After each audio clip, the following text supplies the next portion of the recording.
Nanny was hired to care for the millionaire's son, but she never imagined that. Dorothy Miller adjusted her purse on her shoulder as she observed the imposing gate of the mansion in Beverly Hills. Her 45 years of experience caring for children of New York's elite had prepared her for many things, but nothing like what she would encounter in that luxurious house in the suburbs of New York. When the solid oak door opened, she expected to be greeted by the businessman Richard Bennett, or at least by the housekeeper. Instead, she was met by a girl of about 8 years old, with dark brown hair tied in a messy ponytail, wearing pajamas at 3 in the afternoon. What surprised her most was the child's gaze, not one of childish curiosity but of deep distrust, as if assessing every movement of the stranger at her door. "Are you the new nanny?" the girl asked with a voice more mature than it should have been. "Yes, dear, and you must be Emma, right?" The girl nodded slowly but did not move from the entrance. Dorothy noticed something strange. The girl was holding the doorknob firmly, as if ready to close it at any moment. "Where is your father?" Dorothy asked, trying to keep her tone friendly. "Traveling, as always," replied Emma, with a bitterness that chilled the experienced nanny's blood. Dorothy entered the house, impressed by the Italian marble, crystal chandeliers, and artwork scattered across the walls. But all that opulence could not mask the heavy atmosphere hanging in the air. There was something deeply wrong with that place. The housekeeper, Martha, appeared hurriedly in the main hall. A woman of 60 years, with graying hair pulled into a tight bun and a worried expression. "I'm sorry, Mrs. Miller. I didn't hear the doorbell. Emma, you shouldn't have opened the door by yourself." "It's no problem," the girl retorted, climbing the marble stairs with heavy steps. "I know how to take care of myself." Martha sighed deeply and motioned for Dorothy to follow her to the kitchen. The space was modern, with imported appliances and a dining table for 12 that seemed never to have been used. "Has she always been like this?" Dorothy asked, watching the girl disappear upstairs. "No, Emma was a cheerful child until 2 years ago. Everything changed after her mother left." Dorothy felt a tightness in her chest. She had worked with children who had gone through their parents' separation before, but there was something different about the atmosphere in that house. "Mr. Richard explained very little to me about the family situation," said Dorothy, accepting the cup of coffee the housekeeper offered her. "He only said he needed someone to care for Emma while he was away on business." Martha looked around, as if making sure no one was listening before sitting at the table. "Mrs. Miller, you will discover that this is not an ordinary house, Mr. Richard is a good man, but he has been lost since his wife left, and Emma, she is no longer the same child. Dear listener, if you're enjoying the story, please take a moment to like and especially subscribe to the channel. It helps us a lot as we are just starting out. Now continuing." "In what sense?" Dorothy insisted, noticing that the housekeeper was choosing her words carefully. "The girl hasn't spoken to anyone in over a year, only to me, and even that is rare. With her father, she pretends he doesn't exist. It's as if she has built a wall around her heart." Dorothy drank her coffee slowly, processing the information. In decades of her profession, she had learned that traumatized children need time and patience, but also clear boundaries and genuine love. And about the mother? What exactly happened? Martha's face contorted with pain. Olivia was a wonderful woman, an artist, full of life. She and Emma were inseparable. They did everything together: painting, cooking, gardening. This house was full of laughter when she lived here. But why did she leave? She found out her husband had another family, a mistress in New York City, with whom he'd been having an affair for years. Olivia tried to forgive him, fought for the marriage for months, but when she discovered he'd promised to leave the mistress and didn't keep his word, she couldn't take it anymore. Dorothy felt her stomach turn. There was something even more painful about this story. And why didn't she take Emma? Martha lowered her eyes, visibly uncomfortable. Mr. Richard hired the best lawyers in the country. He convinced the judge it would be better for the child to stay with the father, who could provide financial stability. Olivia didn't have the resources to fight him. My God, does the little girl know this? She heard arguments, saw her mother crying. Children notice more than we think. Since then, Emma has completely closed herself off. She doesn't accept affection, doesn't play, doesn't smile. It's as if she's decided it's not worth getting attached to anyone. Dorothy finished her coffee, feeling the weight of the responsibility she had taken on. It wasn't just about taking care of a rich, spoiled child. It was about trying to reconnect a deeply wounded little girl with the world around her. Where is Mr. Richard now? In New York City. He won't be back until Sunday, 5 days from now. It's always like this. He's away all week, comes back for a few hours on the weekend, and then travels again. And how does Emma react when he's home? She completely ignores him, acts as if he's invisible. During meals, she doesn't answer when he talks to her. Mr. Richard tried a few times to start a conversation, but he gave up. Now they live like strangers in the same house. Dorothy went upstairs to see Emma's room. The door was slightly ajar, and she knocked lightly before entering. "May I come in?" There was no answer, but there was no objection either. The nanny pushed the door open slowly. The room was huge, decorated in shades of pink and white, with a canopy bed that looked like it came out of a fairy tale. Shelves filled with imported dolls, educational games, and books organized by color. But Emma wasn't playing with any of it. The little girl was sitting on the floor, leaning against the wall, drawing in a notebook with colored pencils. When she saw Dorothy, she quickly closed the notebook and hid it under her body. "May I see your drawing?" Dorothy asked, sitting on the floor beside the girl. "No. That's all right. You don't have to show me if you don't want to. But may I stay here with you?" Emma stared at her suspiciously, but after a few seconds, she shrugged. Dorothy took that as a yes. "You know, when I was little, I loved to draw too. My mother always said that drawings told stories that words couldn't tell." The girl remained silent, but Dorothy noticed she had stopped hiding the notebook so intently. "Do you like your mother?" Emma asked suddenly, taking Dorothy by surprise. "I liked her very much. She passed away when I was 30, but I still miss her every day." "Did she leave like my mother did?" Dorothy felt her heart tighten. She chose her words carefully. "My mother got sick and had to leave in a different way, but I know what it's like to miss someone we love very much." Emma slowly opened the notebook. The pages were filled with drawings of a woman with long hair and big eyes, always smiling. In some drawings, the woman was hugging a little girl. In others, they were cooking together or painting in the garden. "It's my mother," Emma said, her voice almost inaudible. "I draw her every day so I don't forget what she was like." Dorothy felt tears burning her eyes, but she forced herself not to cry in front of the child. "She is very beautiful. You two seem to have so much fun together." "We did. She taught me how to make chocolate cake and plant flowers in the garden. We would make up stories, and she would do different voices for each character." It was the first time Dorothy heard Emma speak with any emotion in her voice. She decided to seize the moment. "Do you miss her?" Emma nodded, lowering her eyes. "Every night I dream that she comes back, but when I wake up, I remember she can't come back because of him. Because of your father. He made her leave. Martha thinks I don't know, but I heard them fighting. He had another woman. My mother cried every night after she found out." Dorothy felt a mix of anger and sadness. How could a father be so selfish as to destroy his family and then just emotionally abandon his daughter? "And how do you feel about your father?" "I don't have a father," Emma replied with a chill that made Dorothy shiver. "I don't talk to him. I don't look at him. I don't need him for anything." "But Emma, even if you're hurt by him, he's still your father." "No." The girl stood up abruptly, slamming her notebook shut. "He's nothing to me. Real fathers don't make their families cry. Real fathers don't let mothers leave." Emma ran out of the room, leaving Dorothy alone with a broken heart and a mission that seemed impossible. That first night Dorothy barely slept. The guest room was comfortable, but her thoughts wouldn't let her rest. In the morning, she went down to the kitchen and found Martha preparing breakfast. "How did the first talk go?" the housekeeper asked, pouring fresh coffee. "Difficult, but she spoke to me. It's a start." "You were lucky."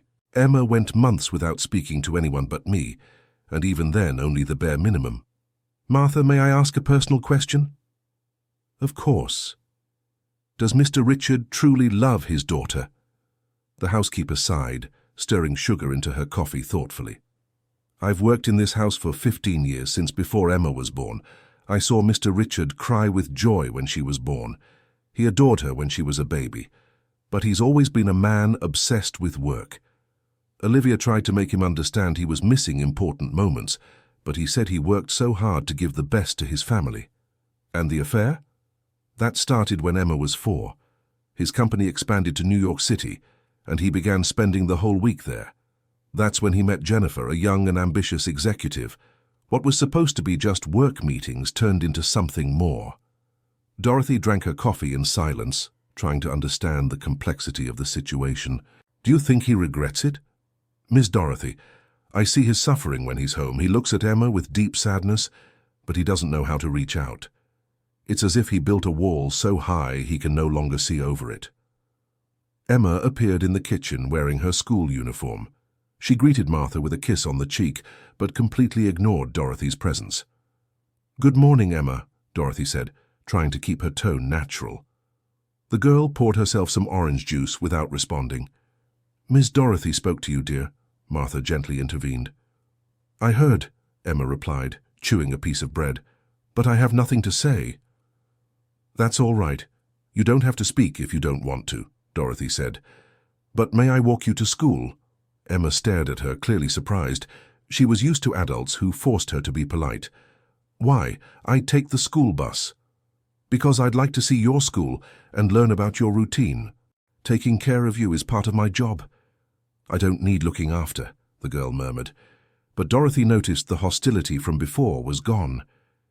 The private school was a 15-minute drive from the mansion.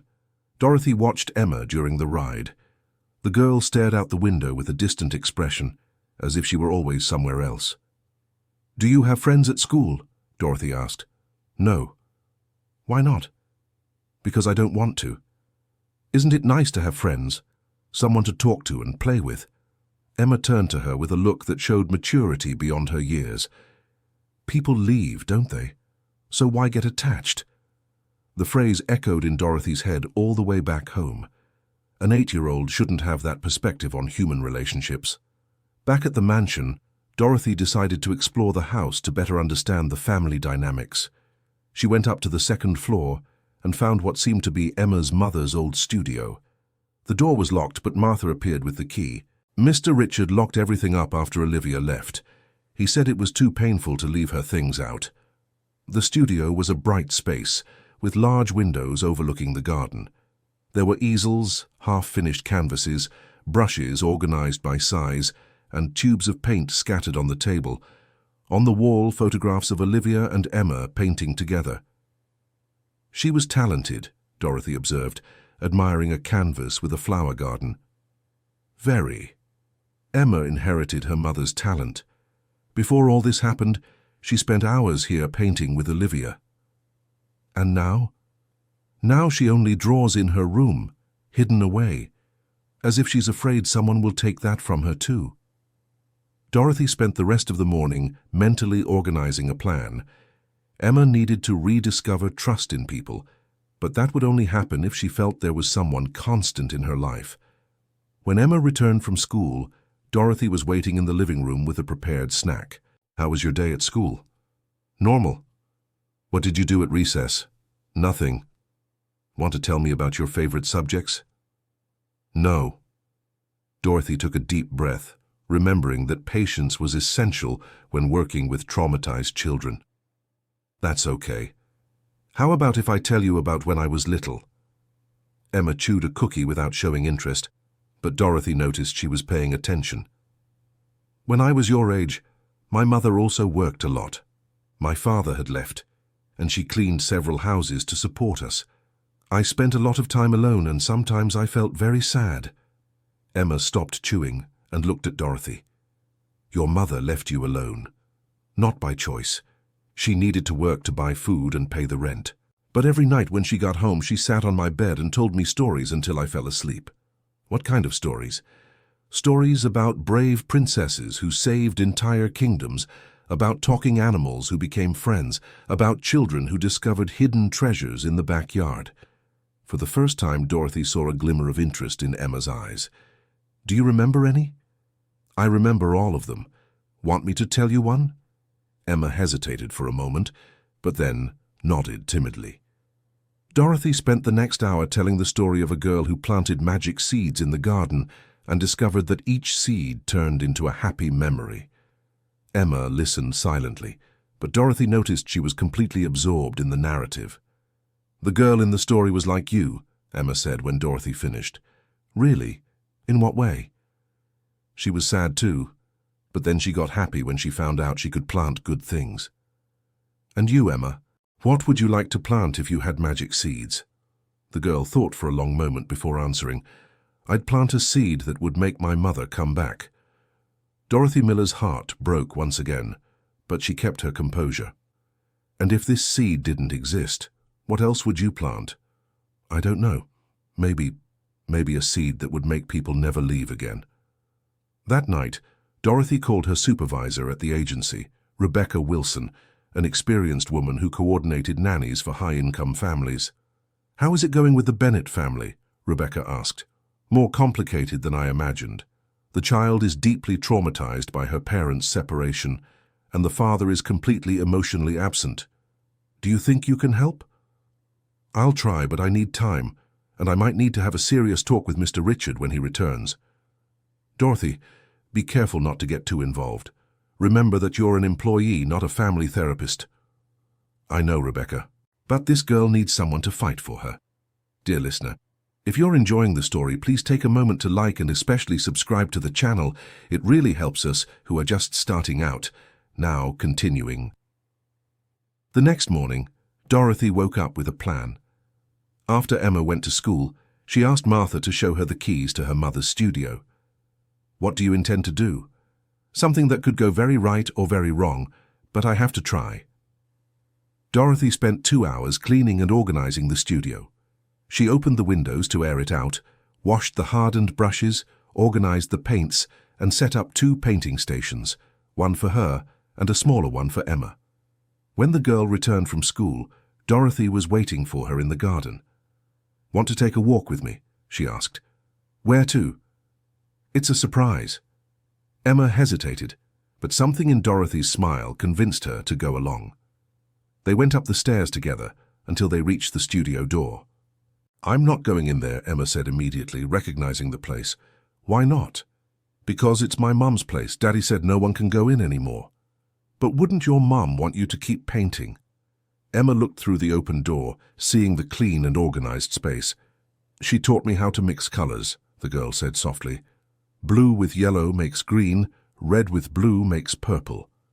"Do you remember other things she taught you?" "She said we shouldn't be afraid of making mistakes, that mistakes sometimes turn out prettier than the right things." Dorothy reached out her hand to Emma. "What if we painted together? Just once?" Emma hesitated for a long time, looking back and forth between Dorothy's outstretched hand and her mother's studio. Finally, she took the nanny's hand and they went in together. The smell of paint and varnish still filled the room. Emma walked slowly between the easels, gently touching her mother's unfinished canvases. "She was painting this one when she left," she said, pointing to a landscape with a lake and mountains in the background. "It's very beautiful. Your mother was truly talented. She was going to teach me how to paint mountains the week she left." Dorothy felt a lump in her throat but kept her voice steady. "What if I tried to teach you? It won't be the same as what your mother would teach, but we can try together." Emma approached the smaller easel Dorothy had prepared. There was a blank canvas attached and brushes of various sizes arranged beside it. "I don't know if I remember how to do it," the girl said, carefully picking up a brush. "That's okay. We'll figure it out together." They spent the entire afternoon painting side by side. Dorothy wasn't an artist, but she had enough basic knowledge to help Emma remember the techniques her mother had taught. Slowly, the girl's canvas took shape, a colorful garden with large flowers and a bright yellow sun. "It's turning out beautiful," Dorothy praised sincerely. "My mother always said that the flowers in my garden were the most beautiful in the world," Emma said, smiling for the first time since Dorothy had arrived. She was right. They really are the most beautiful. When they finished painting, Emma surprised Dorothy with a spontaneous hug. "Thank you for bringing me here. I missed this place." We can come back whenever you want." "Really? You won't tell Daddy that I came in here?" "Why would I tell him? This is our secret, okay?" That night, Emma ate all her dinner and even exchanged a few sentences with Martha about school. It was a small but significant progress. The next day, Dorothy woke up determined to learn more about Emma's school. She arrived during recess and observed the girls' behavior from a distance. Emma sat alone under a tree, drawing in the same notebook Dorothy had seen on the first day. Other children played nearby, but no one approached her. Emma's teacher, Sarah Johnson, a 40-year-old woman with a warm smile, noticed Dorothy's presence and approached. "You're Emma's new nanny, aren't you?" "Yes, I am. Dorothy Miller, pleased to meet you." "Nice to meet you. May I talk a bit about Emma?" They moved to a more secluded corner of the yard. "How is she behaving at school?" Dorothy asked. "Academically, she is one of the best students in the class. But socially, it's as if she is disconnected from the world.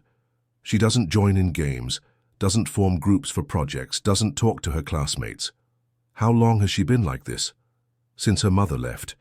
Before that, Emma was one of the most sociable children in the school, always smiling, helping her classmates, participating in all activities."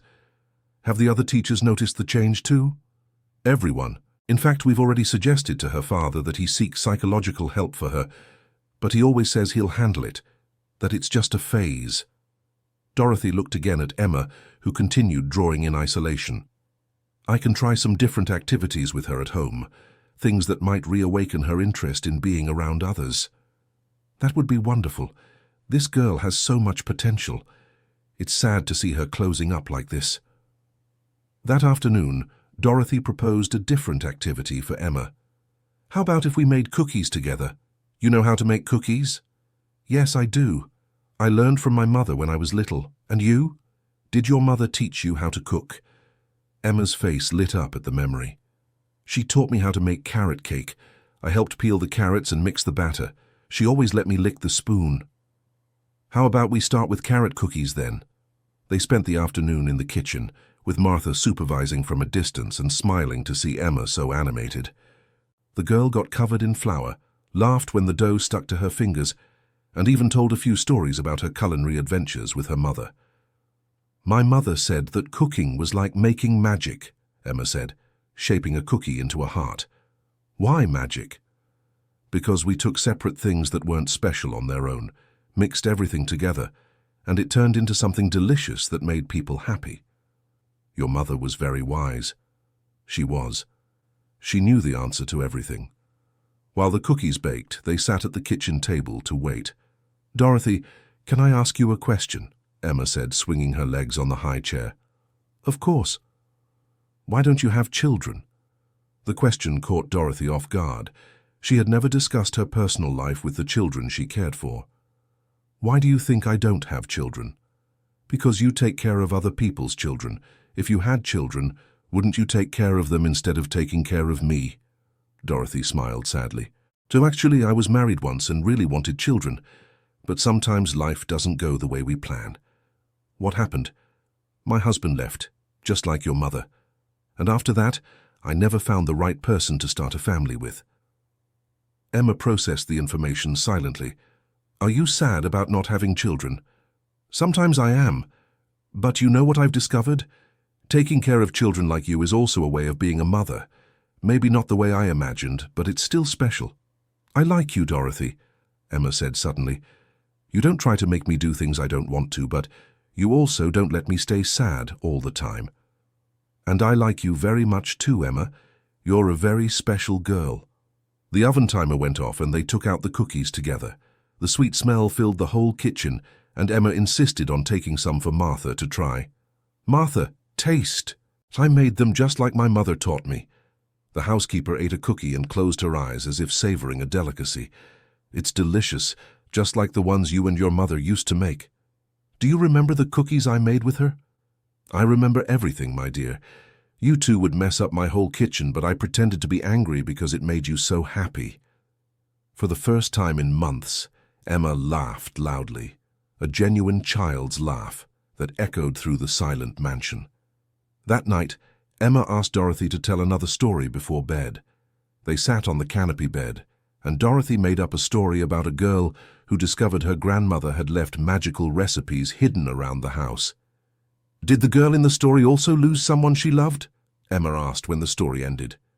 "Yes, she lost her grandmother, but she discovered that the love they had for each other stayed alive through the recipes and the happy memories they shared."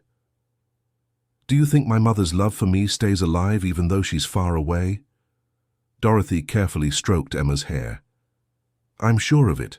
The true love between a mother and daughter never disappears, no matter the distance. So when I miss her, it's because her love is reaching me." "Exactly. It's like an invisible thread that connects you two forever." Emma smiled and snuggled under the covers. "Dorothy?" "Yes? Are you going to stay with me for a long time?" The question brought a wave of emotion Dorothy hadn't expected. In her career, she'd always maintained a certain professional distance, but with Emma it was different. "I'll stay as long as you need me." "Promise?" "I promise." On Friday morning, Martha received a phone call. It was Richard Bennett announcing he'd be arriving early that very afternoon. "How did he sound?" Dorothy asked. "Tired. He always sounds tired when he comes home." Dorothy felt a knot in her stomach. She hadn't met Emma's father in person yet, but she'd already formed a rather negative opinion of him based on his daughter's behavior. Emma also became tense when she heard the news. During lunch, she barely touched her food and became quiet again. "Everything will be fine," Dorothy tried to reassure her. "I'll be here with you." "But he might send you away if he doesn't like you." Emma's worry was real and justified. Dorothy knew she'd need to make a good first impression to be able to continue helping the girl. At 4 in the afternoon, a black Lexus entered the mansion's garage. Dorothy watched from the living room window as a tall man, approximately 40 years old with dark hair slicked with gel, wearing an expensive suit and carrying a briefcase. Richard Bennett came in through the kitchen door, greeted Martha with a kiss on the cheek, and immediately asked about Emma. "She's in her room with the new nanny," Martha replied. "How's it going?" "Mrs. Dorothy is a special person. Emma is already more cheerful." Richard came up the stairs with heavy steps. Dorothy heard when he knocked on his daughter's bedroom door. "Emma? Daddy's here." There was no answer. Dorothy saw Emma stiffen on the bed, where they were leafing through a storybook. "Emma, aren't you going to greet your father?" Dorothy asked softly. "No." "Why not?" "Because he's not my father." Real fathers don't make mothers cry. Richard knocked on the door again, this time louder. "Emma, I know you're in there. Can you open the door?" The girl got up and locked the door from the inside, returning to the bed as if nothing had happened. "Emma!" Richard's voice was growing impatient. "Open this door right now." Dorothy realized the situation was escalating dangerously. If Richard lost his patience, any progress made with Emma would be lost. "Emma, can I open the door?" Dorothy asked. "I'll stay here with you, but your father needs to come in. Do you promise you won't let him yell at me?" "I promise." Dorothy opened the door slowly. Richard Bennett was standing outside with his face red from anger and frustration. "You must be Richard. I'm Dorothy Miller, the new nanny," she said, politely extending her hand. Richard looked at the outstretched hand and then at his daughter, who had hidden behind Dorothy. "Why did my daughter lock the door? And why is she hiding from me?" "Perhaps we can talk about this later when Emma isn't listening," Dorothy suggested diplomatically. "I want to talk to her now. Emma, come here and give me a hug." The girl clung to Dorothy's skirt and shook her head, no. "Emma!" Richard raised his voice. "I am your father. Come here immediately." "Mr. Richard, please don't shout," Dorothy intervened. "That will only scare her more." "Don't tell me how to raise my daughter," he exploded. "You've only been here a week." Emma began to cry softly, still clinging to the nanny. "Look at her," Dorothy said, keeping her voice calm but firm. "Look how scared she is. Is that what you want?" Richard stopped for a moment, seeing his daughter trembling with fear behind a stranger. "Emma," he said, trying to soften his voice. "Daddy didn't mean to scare you, but the damage was already done." Emma ran into the bedroom's bathroom and locked the door. Richard sat down heavily on his daughter's bed. running his hands through his hair. "What's happening to her?" he asked, more to himself than to Dorothy. "Mr. Richard, your daughter is suffering a lot. She needs help, but mostly she needs to feel that her father loves her and won't abandon her." "I never abandon my daughter.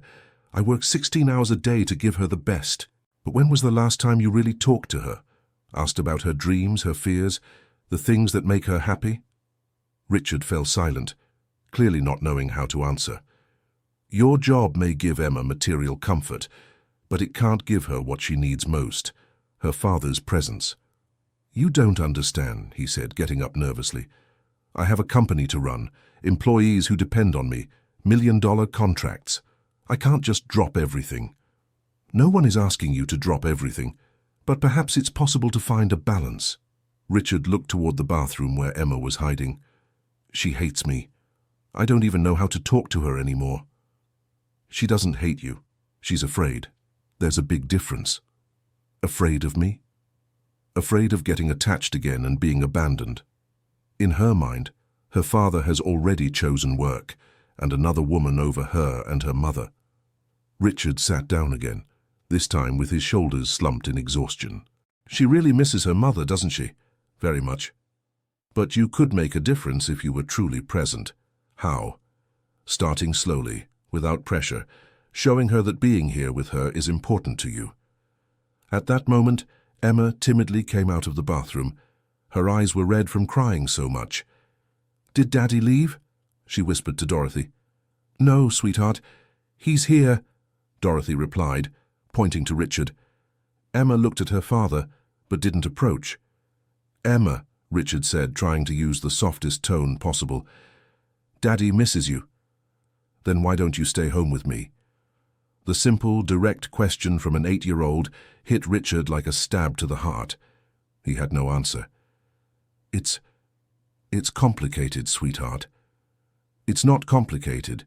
Either you want to be with me or you don't."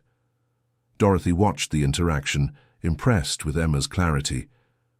"I do want to be with you," Richard said. "But Daddy has to work to buy your things, pay for school. I don't want things. I want you."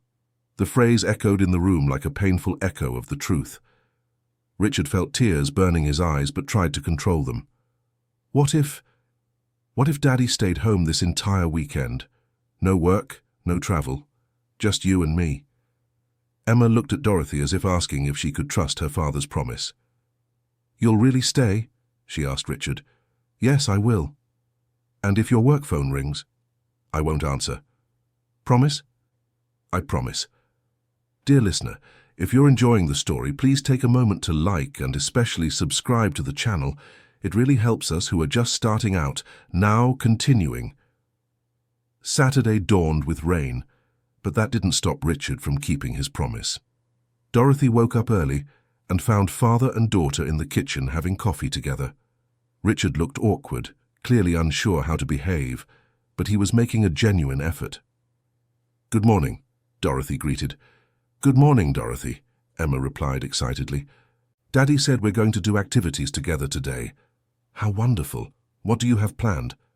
"Actually," Richard hesitated, "I don't really know what an 8-year-old girl likes to do." The honest confession touched Dorothy. At least he was admitting his limitations. "How about we ask Emma?" she suggested. "Can I show my painting to Daddy?" Emma asked, thrilled. "I painted it in Mommy's studio." Richard's face immediately closed off. "Emma, you know you can't go in there." "But Dorothy said it was okay." Richard looked accusingly at the nanny. "Mrs. Miller, I had made it clear that room would remain closed." "Mr. Bennett, I understand it's painful, but isolating Emma from her mother's memories isn't helping her process the loss. I decide what's best for my daughter." "Daddy, please," Emma intervened. "I missed painting. Mommy taught me, and I don't want to forget." Richard looked at his daughter, seeing tears forming again in her eyes. "All right," he gave in, sighing. "But just for today." They went up to the studio together. Richard stopped at the door, clearly shaken to see the space where he had shared so many happy moments with his wife. Olivia's unfinished canvases were still on the easels, and photos of the happy couple decorated the walls. "Look, Daddy," Emma proudly showed her painting of the flower garden. Dorothy helped me remember how to mix the colors. Richard approached the canvas, genuinely surprised by his daughter's quality of work. "It's very beautiful, Emma. You really have talent like your mother. Do you want to paint with me?" "Me? Sweetheart, I can't paint at all." "Mommy said everyone can paint. You just need to let your heart guide your hand." Richard looked around the studio, seeing the traces of the life he had lost through his own choices. For the first time in 2 years, he allowed himself to feel the pain of loss completely. "It's okay," he said, his voice choked up. "Will you teach me?" Emma was overjoyed. She prepared a canvas for her father and began patiently explaining how to hold the brush, how to mix colors, how to make gentle strokes. Richard felt clumsy and unsure, but he was determined to try. "What if you painted something that makes you happy?" Emma suggested. Richard thought for a moment, looking at his daughter focused on her own canvas. "I think I'll paint you," he said. "Me? You make me happy, sweetheart, even when I don't know how to show it properly." They painted in silence for an hour. Dorothy watched from afar, moved to see father and daughter sharing a genuine moment of connection. "Daddy," Emma said suddenly, "do you miss Mommy?" The question left Richard speechless for a few seconds. "Yes, sweetheart, I do." "Why did she have to leave?" Richard stopped painting, knowing the moment had come to have the conversation he'd been putting off for 2 years. "Because Daddy did things that hurt her very much. And when the people we love become very sad because of us, sometimes they need to leave to become well again. Was it my fault?" "No." Richard dropped the brush and knelt in front of his daughter. "It was never your fault, Emma. It was Daddy's fault, only Daddy's." "Then why couldn't I go with her?" Because Daddy is selfish and couldn't let you go too, even though I knew it might have been better for you." Emma processed the information in silence. "Daddy, do you still like the other woman?" Richard felt as if he'd been punched in the stomach. How did his 8-year-old daughter know about Jennifer? "No, sweetheart. That ended a long time ago." "Why?" "Because I realized I had lost much more important things because of her." "You lost me and Mommy." "Yes, I lost both of you. And that was the worst thing that's ever happened in my life." Emma put her brush aside and moved closer to her father. "Daddy, do you want Mommy to come back?" "Very much, but I know she won't come back. I hurt her too much." "What if you said you're sorry?" "I already did, sweetheart, many times, but some things can't be fixed." "So are you going to be alone forever?" "I won't be alone. I have you." "But you're never home with me." Emma's observation hit Richard hard. She was right. "That's going to change, sweetheart. Daddy promises that's going to change." "How?" "I don't know yet, but I'll find a way to spend more time with you." They went back to painting, but now there was a different atmosphere in the air. It was as if a barrier had been broken. Dorothy went down to the kitchen and found Martha preparing lunch. "How are they doing?" the housekeeper asked. "Better than I expected. They're finally having a real conversation." "It's been so long since I've seen Mr. Richard," paying attention to the girl. "Martha, may I ask a personal question?" "Of course." "Do you think he's really changed, or is this just a passing moment?" The housekeeper sighed, stirring the pot thoughtfully. "Mrs. Dorothy, I saw his suffering when Olivia left. He cried alone in his office for weeks, but instead of fighting to win his family back, he buried himself in work as if that could ease the pain. And now? Now I see fear in his eyes, fear of losing Emma too. Perhaps that's what he needed to feel to wake up." During lunch, Emma excitedly talked about the morning of painting.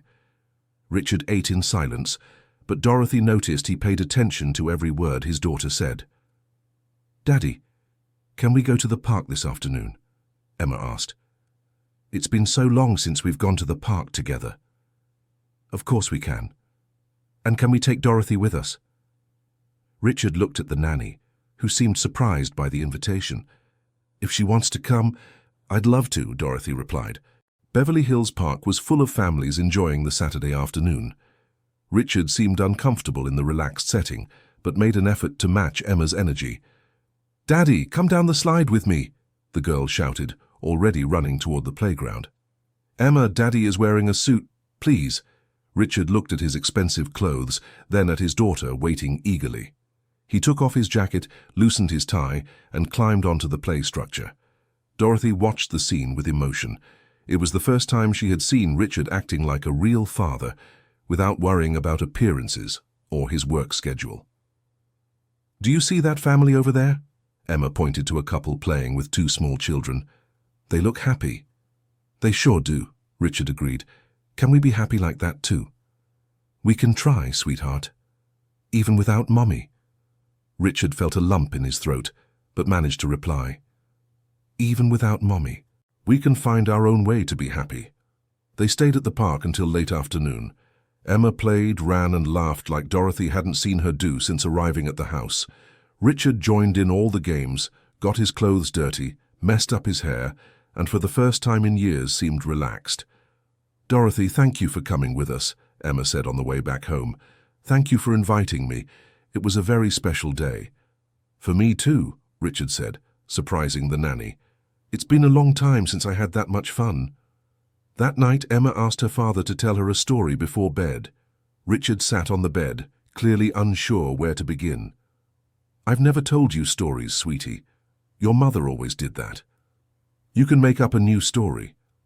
"About what?" "About a daddy who learned to play with his daughter." Richard smiled sadly, understanding that his daughter was asking for their own story. "Once upon a time, there was a daddy who worked so much he forgot how to play. He had a very special little girl, but he was always so busy he didn't notice how amazing she was." Emma snuggled under the covers, paying attention to every word. One day, a fairy nanny came to their house and showed the daddy that playing with his daughter was the most important thing in the world.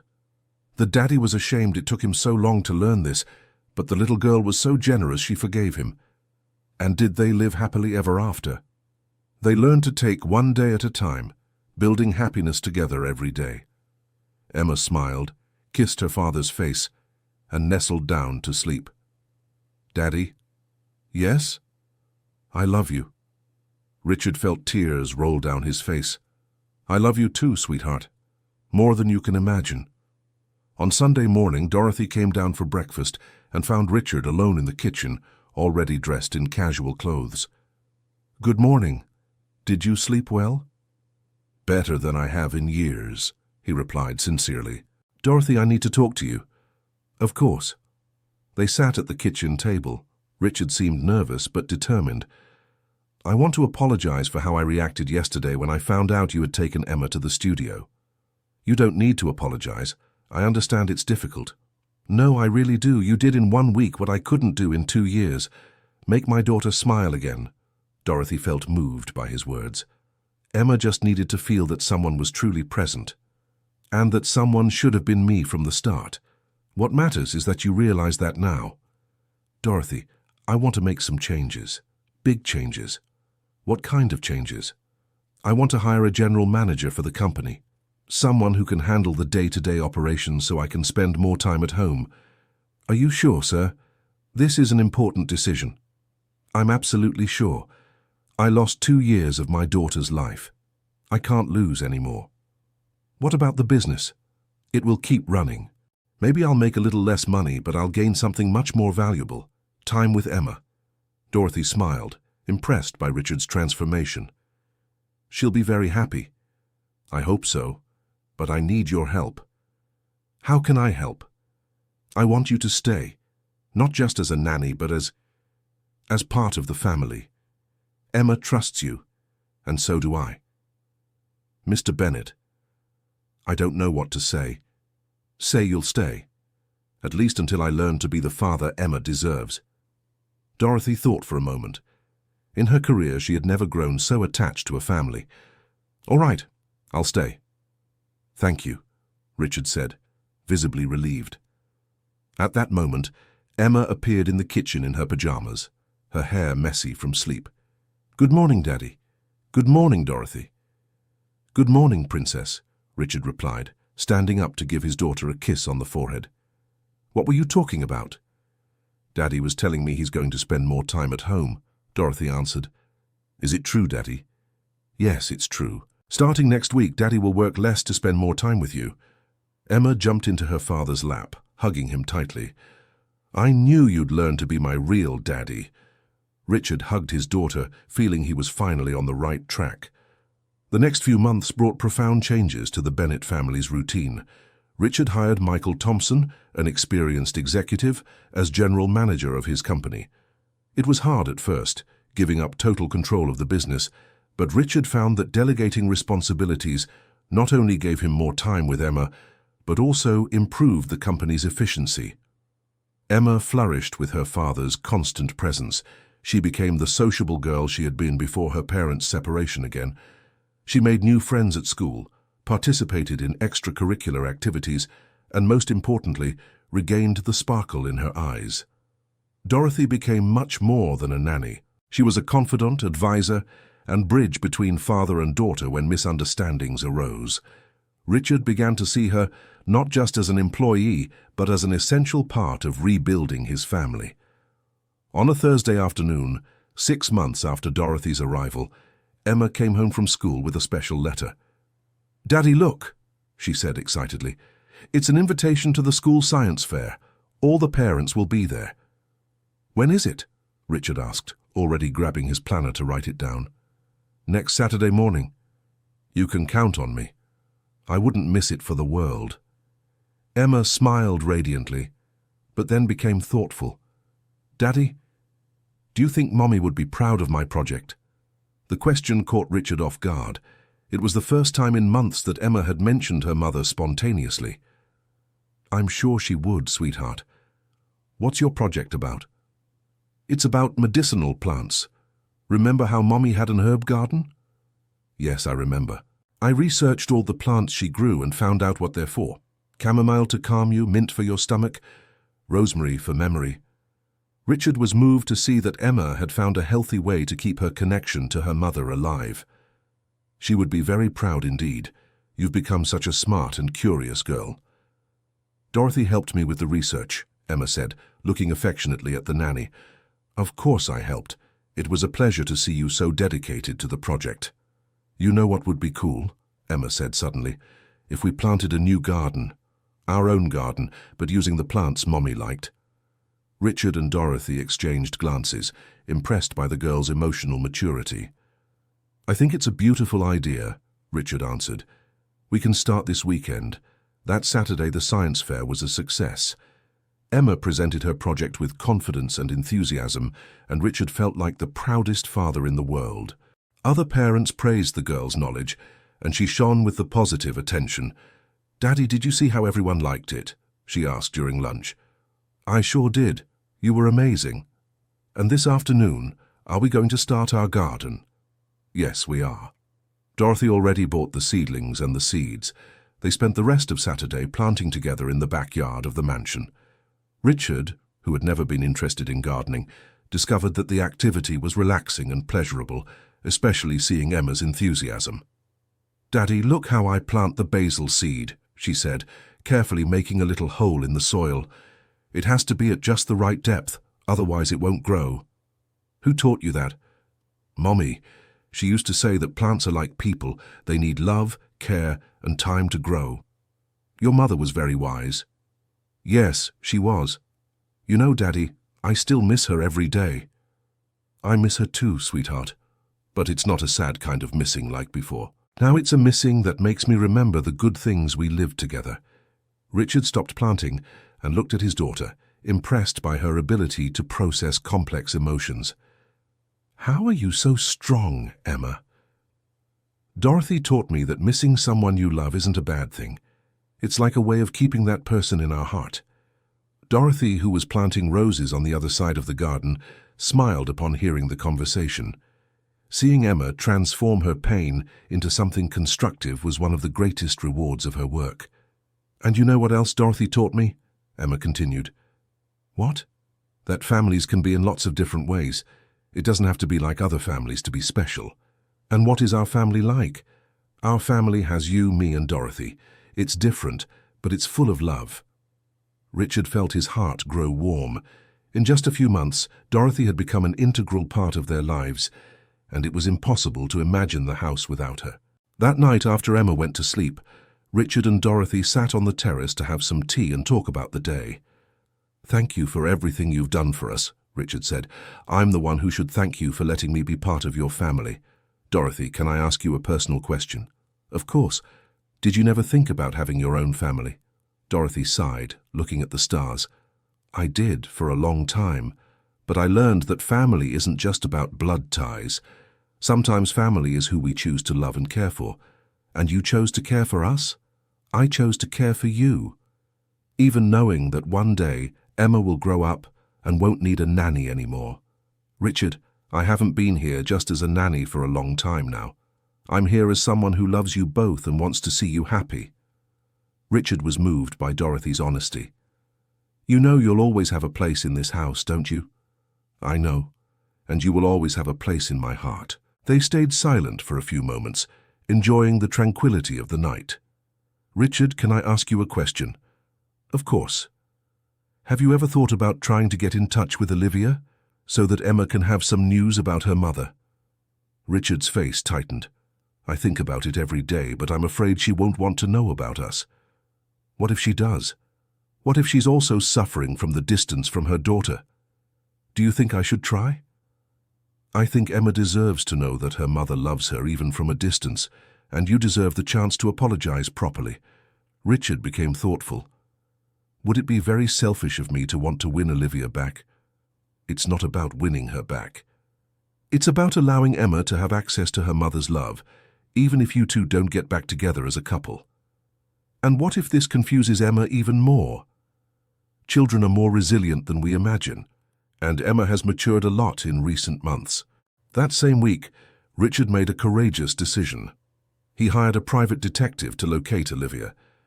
It wasn't hard to find her. She lived in a simple apartment in Greenwich Village, New York City, and worked as an art teacher at a community school. Richard spent days thinking about how to approach his ex-wife. Finally, he decided to write a letter. "Olivia, I know I have no right to get in touch after so long, and I know I caused you immense pain. I'm not writing to ask for forgiveness for myself, because I know some things can't be forgiven. I'm writing for Emma. Our daughter missed you terribly. She closed herself off for a long time, stopped smiling, stopped trusting people. With the help of a wonderful nanny, she's recovering, but I know part of her healing depends on knowing that you love her. I'm not asking you to come back home. I understand that's impossible after everything I did. But if you can find a way to let Emma know that you still think about her, that you still love her, that would be an immense gift for our daughter. I've changed a lot in recent months. I learned to be a real father, discovered that work isn't more important than family, understood the magnitude of my mistake. But I know that doesn't undo the harm I caused. If you want to talk about Emma, I'll be available. If you prefer not to have contact with me, I completely understand. Just please consider some way to reconnect with our daughter, Richard." He sent the letter and waited. 5 days later, his phone rang. It was Olivia. "Richard?" Her voice was trembling with emotion. "Olivia, thank you for calling. How is Emma?" "She's doing well. She's grown so much, making friends at school, getting interested in plants like you." Olivia started crying on the other end of the line. "I miss her so much, Richard, every day." "She misses you too. I wish I had been stronger. I wish I had fought more for custody of her." "Olivia, you did what you could at the time. I used resources you didn't have. That was cowardly of me." "Why are you saying this? Why now?" "Because I learned that being a real father means putting my daughter's well-being above everything, including above my pride and my fears." "Would you let me see Emma?" "Of course I would. She needs you, Olivia." "What if she doesn't want to see me? What if she's angry with me for leaving?" "There's no anger, there's longing, a lot of longing." Olivia was silent for a few moments. "How can we do this? Whatever way is best for you. We can meet somewhere neutral, or if you prefer, you can come here to the house." I need to think a little." "Of course, there's no rush. But Olivia..." "Yes. Thank you for taking my call. Thank you for still caring about our daughter." That night, Richard told Dorothy about the conversation with Olivia. "How do you feel?" she asked. "Scared and hopeful at the same time." "Scared of what?" "That this will mess up Emma's life again, that she'll get confused, that Olivia will back out at the last minute." "And the hope?" "That my daughter can have her mother back, even if it's in a different way than before." "Are you going to tell Emma?" "Not yet. I want to wait for Olivia to decide if she really wants to see her." 2 days later, Olivia called again. "Richard, I've decided. I want to see Emma." "That's wonderful. How would you like to do it?" Maybe we could meet at the park where we used to take her when she was little. Neutral ground, you know?" "Central Park." "Yes. Saturday morning." "Olivia, are you sure?" "I have. I've been away from my daughter for far too long." On Friday evening, Richard and Dorothy decided to tell Emma about the meeting. They sat on the girl's bed before she went to sleep. "Honey, Daddy has a surprise for you," Richard said, nervous. "What surprise?" "What?" "Tomorrow morning you're going to meet someone very special." "Who?" "With your mother." Emma stayed completely still for a few seconds, as if she hadn't understood. "With Mommy? Is she going to be here?" "Not here at home.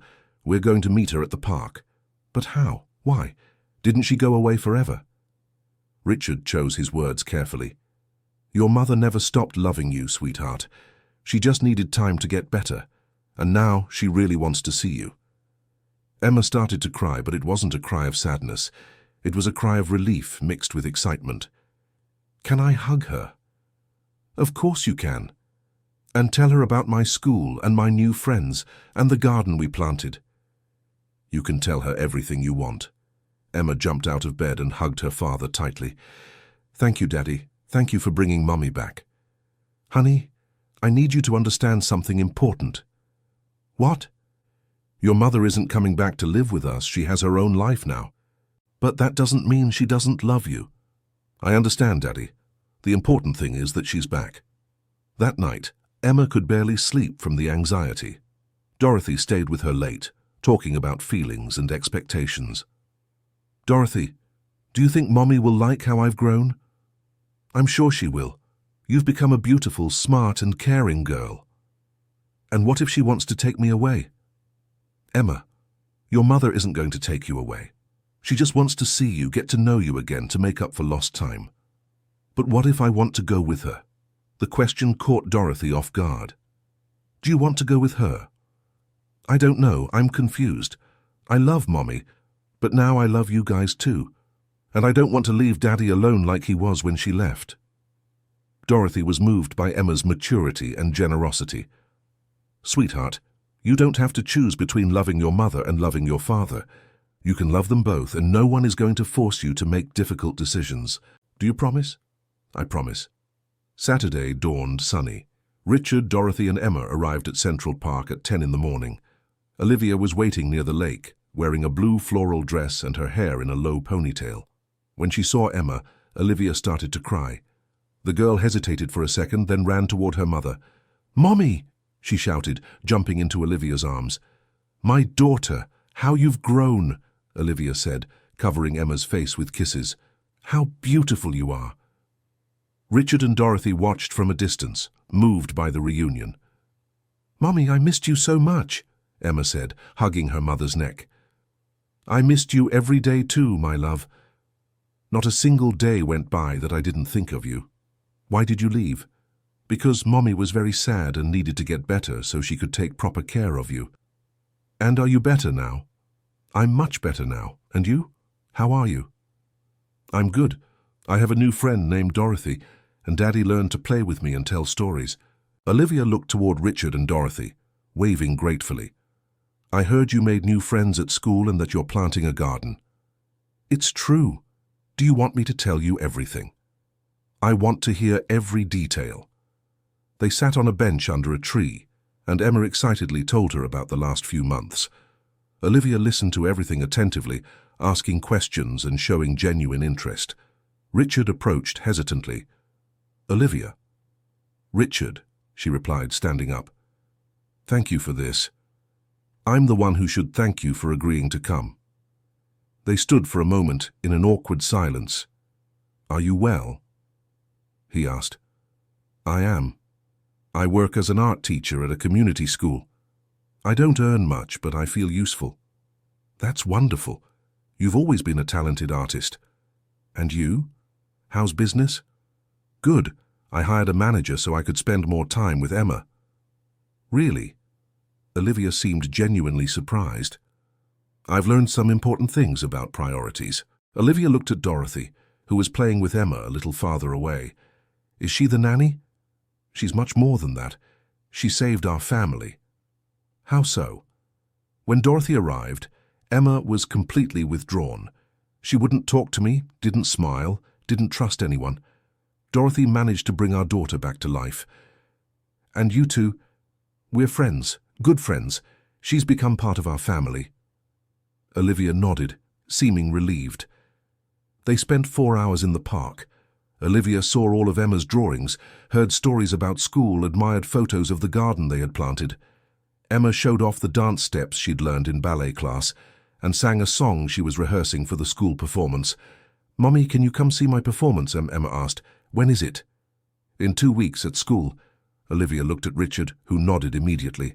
"Of course I can come. I wouldn't miss it for the world." "And then you can come to our house to see our garden." Olivia hesitated. "Mommy, don't you want to come to our house?" "It's not that I don't want to, sweetheart. It's complicated. Because of Daddy." Olivia and Richard exchanged uncomfortable glances. "A little," Olivia admitted. "But you're not fighting anymore, are you? You're talking normally." "We're not fighting, honey," Richard interjected. "But sometimes it's better for us to meet in neutral places like this park." "Okay. The important thing is that now I can see both of you." When it was time to say goodbye, Emma was visibly sad. "Mommy, when will I see you again?" "How about next Saturday?" "At the same time?" "At the same time." "Promise you won't miss it." "I promise, my dear." Olivia hugged Emma for a long time, then approached Richard.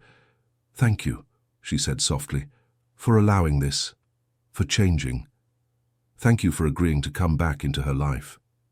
"Richard, I still feel a lot of hurt. I don't know if I'll ever be able to completely forgive." "I understand. I don't expect forgiveness. I just hope we can be civil for Emma's sake. We can, for her we can." On the way home, Emma was beaming. "Daddy, it was the best day of my life." "That's wonderful, sweetheart. You know what I noticed?" "What?" "Mommy still loves me just the same, and you love me in your own way, and Dorothy loves me in her way. I'm so lucky to have so much love."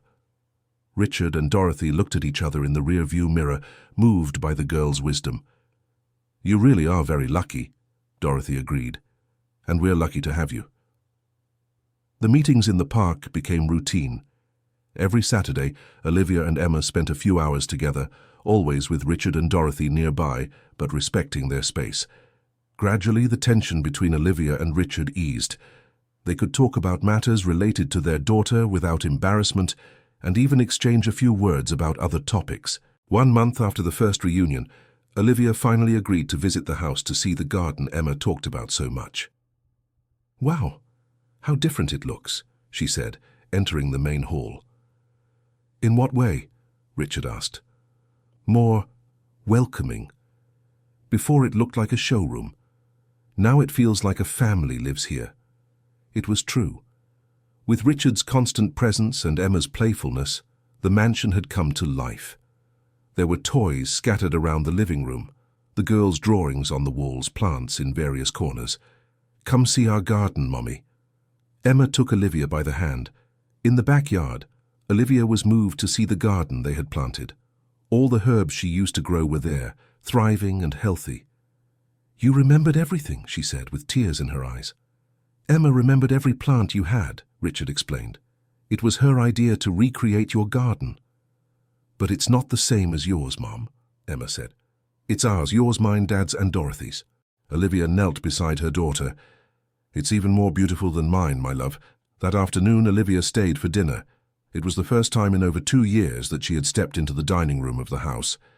The atmosphere was tense at first, but Emma talked so much and with such enthusiasm that soon everyone relaxed. "Dorothy, the food is delicious," Olivia complimented. Actually, Emma was the one who cooked, Dorothy replied. I just supervised. Really? Olivia looked surprised at her daughter. I learned by watching Martha and Dorothy, and I remembered some things you taught me. What things? Like how to season the salad, how to tell if the pasta is just right, how to keep the tomato sauce from turning sour. Olivia felt a pang in her heart, realizing her daughter had held on to her cooking lessons. You've become quite the little chef. Can I teach you the new recipes I learned? Of course you can.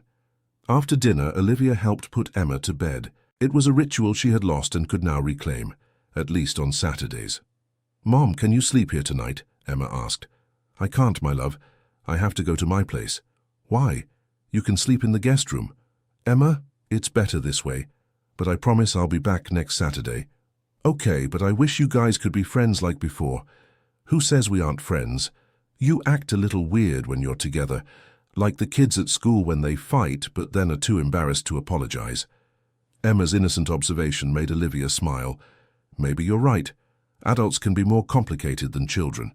Yeah, kids fight, cry, then make up and go back to playing. Adults go years without talking over a silly fight. And do you think Mom and Dad's fight was silly? Emma thought for a moment. I think it was serious when it happened, but it's been a long time now, and you've both changed. How do you know we've changed? Dad became a real father, and you came back to check on me. Bad people don't do that. Olivia kissed her daughter's forehead, impressed once again by her maturity. You are very wise, little one. I learned from Dorothy. She says holding a grudge only hurts yourself. When Olivia went downstairs, she found Richard alone on the porch drinking coffee. May I sit? She asked. Of course. They sat in silence for a few minutes, listening to the sounds of the night. Our daughter is turning out well, Olivia said. She is, and very wise too. She said something interesting upstairs. What? That adults are more complicated than children. That kids fight, cry, make up, and go back to playing. Richard smiled sadly. She's right. Richard, I need to tell you something. What? I don't completely forgive you for what happened. Maybe I never fully will. Richard felt his stomach tighten, but he nodded. I understand. But, she continued, I'm not angry anymore, and I recognize that you've changed. The way you treat Emma, how you rearranged your life for her, that counts for a lot. Olivia, let me finish. I spent 2 years angry, hurt, feeling betrayed and abandoned, but by holding on to those feelings, I also abandoned myself, and I abandoned our daughter. You didn't abandon Emma, I'm the one who didn't let you fight for custody. I could have fought harder. I could have found a way to stay in touch with her. I could have put her well-being above my pain. Olivia, you were suffering. You did what you could at the time. And now I want to do what I can now. I want to be the best mother possible for Emma, even from a distance. You don't have to stay at a distance. Yes, I do. I can't live in this house again. There are too many bad memories here. I understand. But we can find a way to be, I don't know, a different family. A family that works even though we're separated. Richard turned to her, hopeful. Would you be willing to try that? For Emma, I'd try anything. They talked late into the night, planning what this new family dynamic would look like. They agreed that Olivia would visit Emma twice a week, and that the girl would spend some weekends with her in New York City. What about holidays and birthdays? Richard asked. We can celebrate together, not as a couple but as Emma's parents. Don't you think that will confuse her?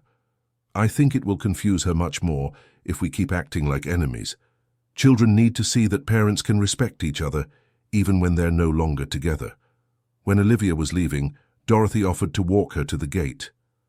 Thank you for taking care of my daughter, Olivia said. It was my pleasure. Emma is a special child. She told me you saved her. I think we saved each other. Dorothy, can I ask you a favor? Of course. Please keep taking care of her. Even now that I'm back, she'll still need you, and Richard too. Don't worry, I don't plan on going anywhere. And thank you for convincing Richard to contact me. How did you know it was me? I've known Richard for many years. On his own, he never would have taken that initiative. He's too proud to admit mistakes. He's changed a lot these past few months. I noticed, and I have you to thank for that too. The following months brought a stability that no one had thought possible. Olivia began visiting the house regularly, attending Emma's school activities, and even helping with garden projects. The relationship between her and Richard slowly evolved from forced politeness to a genuine friendship based on their shared love for their daughter. They discovered they could talk about things other than Emma, and even laugh together from time to time. Dorothy watched everything with satisfaction. Seeing that family rebuilt in a completely new and functional way was the greatest reward of her career. One December afternoon, almost a year after Dorothy had arrived at the mansion, Emma made an announcement during dinner. "Daddy, Mommy, Dorothy, I want to have a party." "What kind of party?" Richard asked. "A party for our family." "But what's the occasion?" Olivia questioned. "To celebrate that we're a real family now." "What do you mean, sweetie?" "Before, we were a broken family. Daddy on one side, Mommy on the other, and me in the middle not understanding anything. Now we're a different family, but it works." The three adults looked at each other, touched by Emma's perception. "And what would this party be like?" Dorothy asked. "A lunch here at home, with our whole new family. You, me, Daddy, Mommy, Martha. Everyone together celebrating that we managed to be happy in a different way." "I think that's a beautiful idea," Olivia said, moved.